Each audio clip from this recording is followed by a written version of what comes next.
Hi friends, welcome to my channel story book by Aradhya. Mister perfect మొగుడు part 16. Sindhu చెప్పింది విన్న సామ్రాట్ shock అయ్యాడు.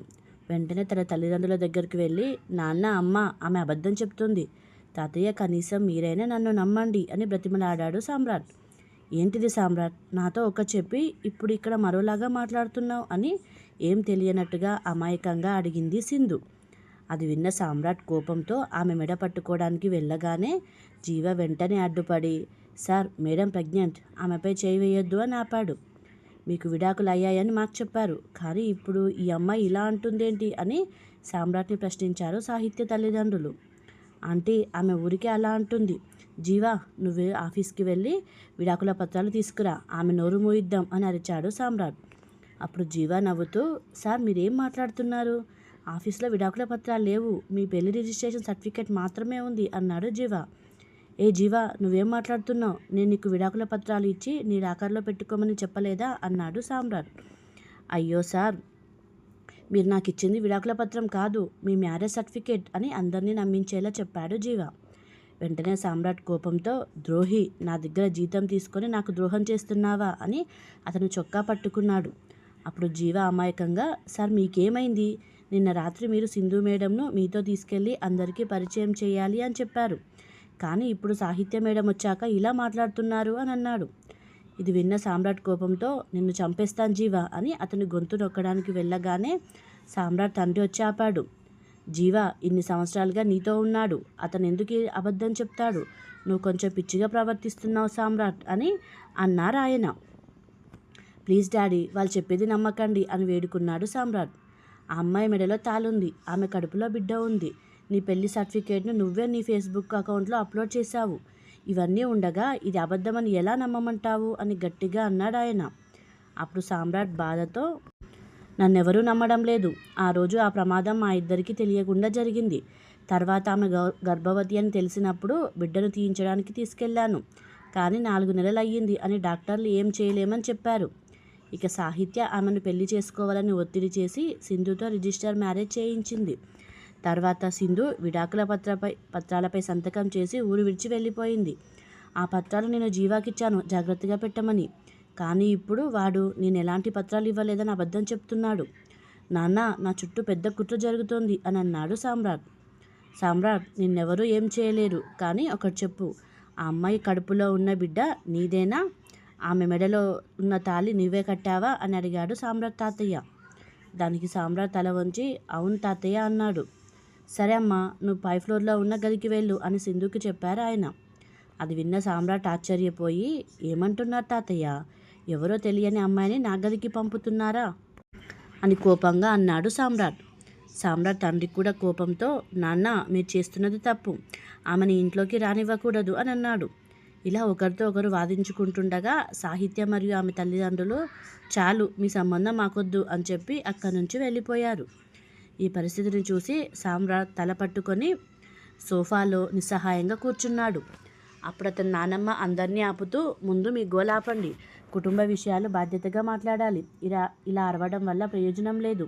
మన సామ్రాట్ ఆ అమ్మాయి మెడలో తాళి కట్టాడు, ఆమె ఇప్పుడు గర్భవతి, ఆమెను బయటకు పంపలేం, ఆమె ఇక్కడే ఉంటుంది అని చెప్పింది. అది విన్న సామ్రాట్ కోపంతో, నువ్వేమైనా చెప్పు, నేను ఈ ఇంట్లో ఆమెతో ఉండలేను అని అంటూ సింధు చేతిని పట్టుకొని బయటకు ఇచ్చి ఆమెను తోసేశాడు. అప్పుడే అక్కడికి వచ్చిన వర్ధన్ మెట్లపై నుండి కింద పడిపోతున్న సింధును పట్టుకున్నాడు. వర్ధన్ని చూసి సామ్రాట్ షాక్ అయ్యాడు. అతన్ని గీత తీసుకొని వచ్చింది. వర్ధన్ సింధును సరిగ్గా నిలబెట్టి సామ్రాట్ దగ్గరకు వచ్చాడు. సామ్రాట్, నీకు అసలు మనసాక్షి లేదా? కడుపుతో ఉన్న అమ్మాయిని ఇలా తోస్తావా? ఆమెకైనా ఏమైనా అయితే అని ప్రశ్నించాడు. అప్పటికే ఇంట్లో వాళ్ళందరూ బయటకొచ్చారు. వర్ధన్, నువ్వే ఈ సమస్యలన్నిటికీ కారణం అని అతని చొక్కా పట్టుకున్నాడు సామ్రాట్. వెంటనే గీత ముందుకొచ్చి, మా సార్ మీద నుంచి చేయి తీసేయండి అంటూ సామ్రాట్ చేతిని తోసేసింది. తర్వాత సామ్రాట్ జీవ వైపు తిరిగి, ఏయ్, నేను అస్సలు వదిలిపెట్టను, నువ్వు వాళ్ళతో కలిసి నాకు ద్రోహం చేశావు కదా, ఇక మళ్ళీ నా ముందుకు రావద్దు, ఈ క్షణమే నిన్ను ఉద్యోగంలో నుండి తీసేస్తున్నాను అన్నాడు సామ్రాట్ కోపంగా. చూడు సామ్రాట్, నీకెంత కోపంగా ఉన్నా సరే నువ్వు సింధుని అంగీకరించాలి. నువ్వు మళ్ళీ ఆమెను ఇబ్బంది పెడితే నేను నీ మీద కేసు పెడతాను. ఆమెకెవరూ లేరని అనుకోవద్దు, ఆమెకి ఈ వద్దన అనే అన్నయ్య ఉన్నాడు, సింధు, నువ్వు ఇంట్లోకి వెళ్ళు. ఇది నీ ఇల్లు. ఇక్కడ నివసించే పూర్తి హక్కు నీకుంది అని వర్ధన్ గట్టిగా చెప్పాడు. వెంటనే గీత సింధుకు ధైర్యం చెప్పి తన బట్టలు, బ్యాగ్, ఫోన్ ఇచ్చింది. సింధు కన్నీళ్లు తుడుచుకొని నెమ్మదిగా ఇంటి లోపలికి వెళ్ళింది. వర్ధన్ సామ్రాట్కు చివరి వార్నింగ్ ఇచ్చి గీతను తీసుకొని అక్కడి నుంచి వెళ్ళిపోయాడు. సామ్రాట్ మాత్రం మనసులో కోపంతో, వర్ధన్, నువ్వు ఆమెను బలవంతంగా లోపలికి రప్పించవచ్చు, కానీ ఆమె ఇక్కడ ఉండాలా వద్దా అనేది నేను నిర్ణయిస్తాను. ఆమె ఈ ఇంటి నుంచి పారిపోయేలా చేస్తాను అని అనుకొని లోపలికి వెళ్ళాడు. బయట వర్ధన్ గీతతో కలిసి కారులో వెళ్ళిపోతూ తన ప్రాణం కూడా ప్రమాదంలో ఉన్నా సరే వాళ్ళను కాపాడనని సంతృప్తితో అక్కడి నుంచి వెళ్ళిపోయాడు. ఇక లోపలికి వచ్చిన సింధు ఎక్కడికి వెళ్ళాలో తెలియక కన్నీళ్లతో మెట్ల దగ్గర నిలబడి ఉంది. ఇంట్లో ఉన్న వాళ్ళందరూ ఆమెను తిట్టుకుంటూ తమ తమ గదుల్లోకి వెళ్ళిపోయారు. సామ్రాట్ మాత్రం అందరికన్నా ముందే తన రూమ్లోకి వెళ్ళిపోయాడు. అప్పుడు సామ్రాట్ తాతయ్య, నానమ్మ సింధు దగ్గరకు వచ్చి, అమ్మ, నిన్ను చూస్తూ ఉంటే చాలా బాధగా ఉంది. ఈ ఇంట్లో ఉన్న వాళ్ళందరూ కఠినంగా ఉంటారు. నువ్వు కొంచెం ఓపికగా ఉండాలి. ఓపిక ఉంటేనే ఇక్కడ బ్రతకగలవు అని ఆమెను ఓదార్చారు. అమ్మమ్మ గారు, మీ మద్దతు లేకపోతే నాకు ధైర్యం ఉండేది కాదు అని కన్నీళ్లతో చెప్పింది సింధు. అలా అనకమ్మా, నువ్వు మా మనవడి వారసుడిని మోస్తున్నావు. అందరూ నిన్ను అంగీకరించడానికి కొంత టైం పడుతుంది. ఇక్కడ నిలబడకు. పై ఫ్లోర్లో సామ్రాట్ రూమ్ ఉంది, అక్కడే ఉండు. అతను తిట్టినా అరిచినా ఆ రూమ్ వదిలి బయటకు రావద్దు. అతనితో అదే రూమ్లో ఉండటం ముఖ్యం అని చెప్పింది ఆవిడ. సింధు వెంటనే ఆమె పాదాలు తాకి ఆశీర్వాదం తీసుకుని పైకి వెళ్ళింది. పై ఫ్లోర్లో సామ్రాట్ తన బాల్కనీలో నిలబడి కోపంగా బాక్సింగ్ బ్యాగ్ను సద్గుద్దుతున్నాడు. సింధు వస్తున్నట్టు గమనించిన వెంటనే అతను వేగంగా వచ్చి ఆమె కడుపులో కొట్టడానికి చేయి ముందుకు చాపాడు.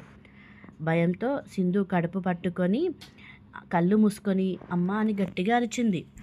ఆ అరుపు విని సామ్రాట్ నానమ్మ పరిగెత్తుకుంటూ లోపలికొచ్చింది.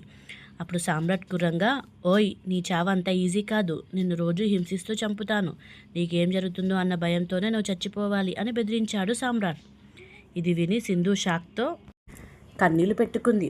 వెంటనే నానమ్మ కోపంతో సామ్రాట్ని తిడుతూ, ఆమె గర్భవతి అని నీకు తెలుసు, అయినా ఇలా భయపెడుతున్నావా? నీకేమాత్రం మనసు లేదా అని అంది. నానమ్మ, ప్లీజ్, నా విషయంలో జోక్యం చేసుకోకు. ఆమెతో నేను ఏం చేయాలనుకుంటే అది చేస్తాను అని కఠినంగా అన్నాడు సామ్రాట్. తర్వాత ఆవిడ సింధుని తీసుకొని డైనింగ్ దగ్గరికి వెళ్ళింది. ఆమె కూర్చోడానికి వెళ్తుంటే సామ్రాట్ వచ్చి ఆమె ప్లేట్ని పక్కకు నెట్టేసి, నానమ్మ, ఈ వీధి కుక్కల్ని కూడా ఇక్కడికి తీసుకొచ్చి కూర్చోబెడుతున్నావా అని అవమానంగా మాట్లాడాడు సామ్రాట్. ఇంట్లో ఉన్న వాళ్ళందరూ సింధు గురించి చెడుగా మాట్లాడడం మొదలుపెట్టారు. అప్పుడు నానమ్మ కోపంగా, ఎవరికైనా ఆకలేసినప్పుడు వారికి భోజనం పెట్టడం మన సాంప్రదాయం. ఈ ఇంటి కోడల్ని ఇలా ఆకలితో ఉంచుతుంటే మీకు అసహ్యం వేయడం లేదా అని గట్టిగా అంది.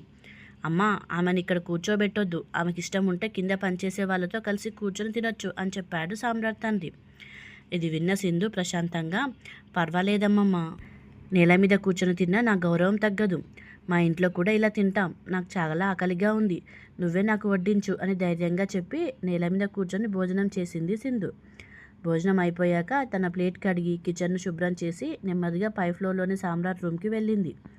ఆ రాత్రి సామ్రాట్ రూమ్లోకి వచ్చేసరికి సింధు తన దుప్పటి కప్పుకొని నేల మీద నిద్రపోతూ కనిపించింది. చూడు ఈమె ఎలా పడుకుంటుందో అని నిద్రను డిస్టర్బ్ చేయాలి అని సింధు కాళ్ళ మీద తొక్కి బెడ్ మీదకి వెళ్ళి పడుకున్నాడు సామ్రాట్. ఆ నొప్పిని భరించుకుంటూ సింధు నోరు మూసుకొని కన్నీళ్లు ఆపుకుంది. మనసులో మాత్రం, సామ్రాట్, నువ్వెంత చేసినా నా కళ్ళ నుంచి ఒక్క కన్నీటి చుక్క కూడా రాదు. ఇవన్నీ చూసి నేను బలహీనపడను అని అనుకుంటూ నిద్రలోకి జారుకుంది సింధు.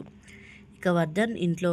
ఆ రాత్రి వర్ధన్, వందన ఇద్దరు తమ బెడ్రూమ్లో ఉండగా, ఈరోజు నీ ముఖంలో ఏదో ప్రశాంతత కనిపిస్తోంది అని అడిగింది వందన. నా ముఖం చూసి నా మనసు నువ్వు చదవగలవు కదా. ఈరోజు ఎందుకింత ప్రశాంతంగా ఉన్నానో తెలుసా అన్నాడు వర్ధన్. ఆమె ఆసక్తిగా, ఎందుకు అని అడగ్గా, 2 రోజుల క్రితం సామ్రాట్ ఒక అమ్మాయిని మోసం చేశాడని చెప్పాను కదా. ఈరోజు ఆ అమ్మాయి సామ్రాట్ ఇంట్లో ఉండటానికి వచ్చింది అన్నాడు వర్ధన్. దానికి వందన నిజమా అని ఆశ్చర్యపడగా వర్ధన్ జరిగిందంతా వివరంగా చెప్పాడు. మీరు చేసిన పని ఒక అమ్మాయి ప్రాణం కాపాడింది. నాకు చాలా సంతోషంగా ఉంది అంది వందన. సరే మేడం, ఈరోజు నీకేమైనా కావాలా అని సరదాగా అడిగాడు వర్ధన్. దానికి వందన సిగ్గుపడుతూ, ముందు నీకేం కావాలి అని అడగ్గా వర్ధన్ ఆమె చెవికి దగ్గరగా వచ్చి కొంచెం గిలిగింతలు అని చెప్తూ అతను ఆమెను తన దగ్గరకు లాక్కొని హక్ చేసుకున్నాడు. ఇక సామ్రాట్ ఇంట్లో సింధు మాత్రం భయంతో ఉంది. అతను ఎప్పుడు ఏం చేస్తాడోనన్న భయంతో ఆమెకు అస్సలు నిద్ర పట్టలేదు. కళ్ళు మూసుకుంటే అతను తన కడుపులో కొడుతున్న దృశ్యం గుర్తొచ్చి భయపడేది. అందుకే ఆమె నిద్రపోకుండా లేచి కూర్చుంది. కొద్దిసేపటి తర్వాత నెమ్మదిగా లేచి బాల్కనీకి వెళ్ళింది. ఆమె కాలు చాలా నొప్పిగా ఉన్నా పట్టించుకోకుండా అక్కడ కూర్చొని ఫ్రెష్ ఎయిర్ తీసుకుంది. గదిలో ఏసీ ఉన్నా కూడా ఆమెకి అక్కడ ఒక్క క్షణం ఉండాలనిపించలేదు. అప్పుడు తన పొట్టను నిమురుకుంటూ, పాపం మనిద్దరం ఇలా ఇక్కడ చిక్కుకుపోయాం. నేను కళ్ళు మూసుకుంటే మీ నాన్న నిన్ను తీసుకెళ్ళడానికి వచ్చినట్టు కనిపిస్తోంది. అయినా మనం ధైర్యంగా ఉండాలి, ఎలాగోలా ఎదుర్కొందాం అని బిడ్డతో మాట్లాడుతుంది సింధు. ఇప్పుడు ఆమెకున్న ఏకైక ఓదార్పు తన కడుపులో ఉన్న బిడ్డ మాత్రమే. అలా ఆ రాత్రి గడిచిపోయింది. ఉదయం ఎప్పటిలాగే సామ్రాట్ 5 గంటలకు లేచాడు. కానీ ఈరోజు అతనికి ఏ ఉత్సాహం లేదు. మనసులో ఏదో భారంగా అనిపించింది. కిందకి చూసేసరికి సింధు కనిపించలేదు. భయపడి పారిపోయి ఉంటుందేమో అనుకొని బాల్కనీ వైపు చూశాడు. తలుపు తెరిచి ఉండటంతో కోపంగా ఈమె ఎంత నిర్లక్ష్యంగా ఉంది, ఏసీ గదిలో తలుపు తెరిచి ఉంచుతుందా అని తిట్టుకుంటూ బయటకొచ్చి చూశాడు. అక్కడ బాల్కనీ మూలలో గోడ కానుకొని సింధు నిద్రపోతూ కనిపించింది. ఈమె పారిపోతుందనుకున్నా, కానీ కుక్కను ఎంత శుభ్రం చేసినా అది తిరిగి తనకు నచ్చిన చోటే పడుకుంటుంది అని ఆమెను అవమానిస్తూ సింధులే అని అరిచాడు. కానీ రాత్రంతా నిద్రపోక ఉదయాన్నే కాస్త నిద్రపోయిన ఆమెకు అది వినిపించలేదు. అప్పుడు కూడా అతను ఏమాత్రం ఆగకుండా మళ్ళీ ఆమె కాలు మీద తొక్కాడు. దాంతో సింధు అమ్మా అని నొప్పితో కళ్ళు తెరిచి అరిచింది. అది చూసి సామ్రాట్ నవ్వుతూ నిలబడ్డాడు. వెంటనే సింధు కోపంగా, నీకు మనసాక్షి లేదా, ఇలా నా కాలు తొక్కావు, ఏమనుకుంటున్నావు అని నిలబడి అడిగింది. అసలు నీకు బుద్ధి లేదా, గదిలో ఏసీ ఆన్లో ఉంది, అయినా ఇలా బాల్కనీ తలుపు తెరిచి పడుకుంటావా అన్నాడు సామ్రాట్. అప్పుడు సింధు కోపంగా, అక్కడ ఏసీ ఉండి ఏ ఉపయోగం, ప్రతి నిమిషం నువ్వేం చేస్తావోనన్న భయంతో నాకు నిద్ర పట్టలేదు. అందుకే బయట కూర్చొని తర్వాత ఇక్కడే నిద్రపోయాను.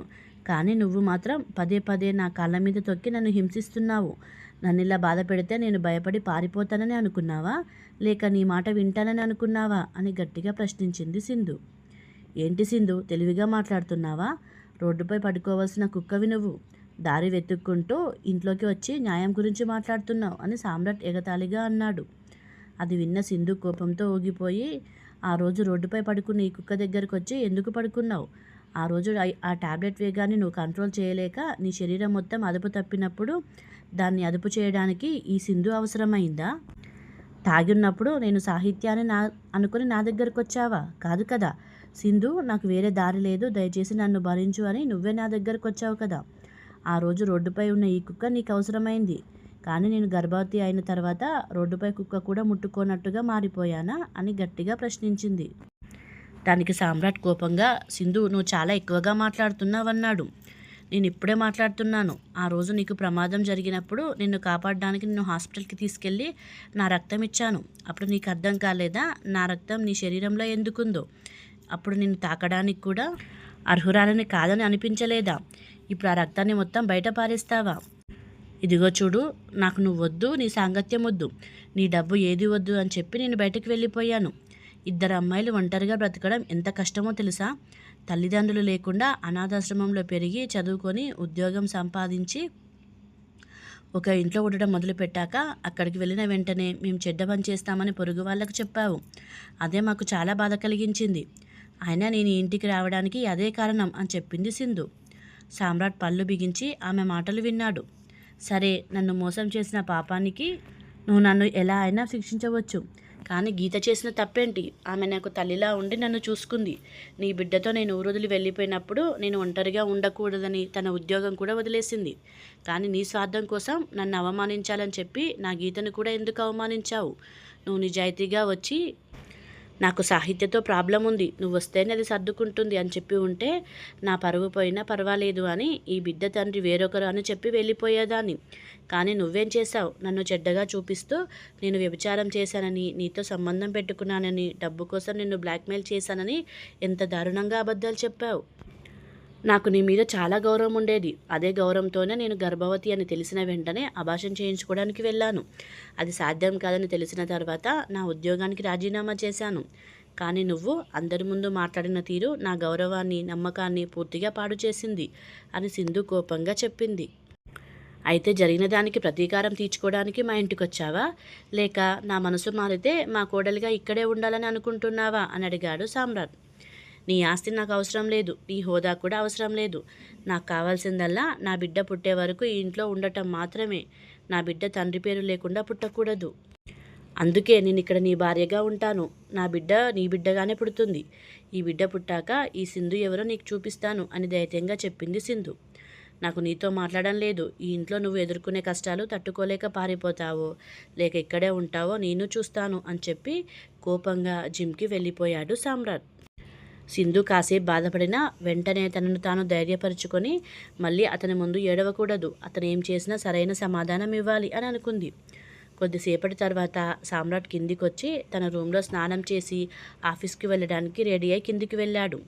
అప్పుడు కింద గోల వినిపించడంతో సింధు కూడా కిందికొచ్చింది. అక్కడ సామ్రాట్ నిలబడి ఉండగా నాన్న, అమ్మ, అన్నయ్య అందరూ అతనితో వాదిస్తున్నారు. సింధు కనిపించగానే సామ్రాట్ కోపం మరింత పెరిగింది. ఓకే ఫ్రెండ్స్, ఆ తర్వాత ఏం జరిగిందో తరువాతి భాగంలో చూద్దాం. మీకు ఈ కథ నచ్చినట్లయితే ఈ ఛానల్ని సబ్స్క్రైబ్ చేసుకోగలరు. Please subscribe to my channel.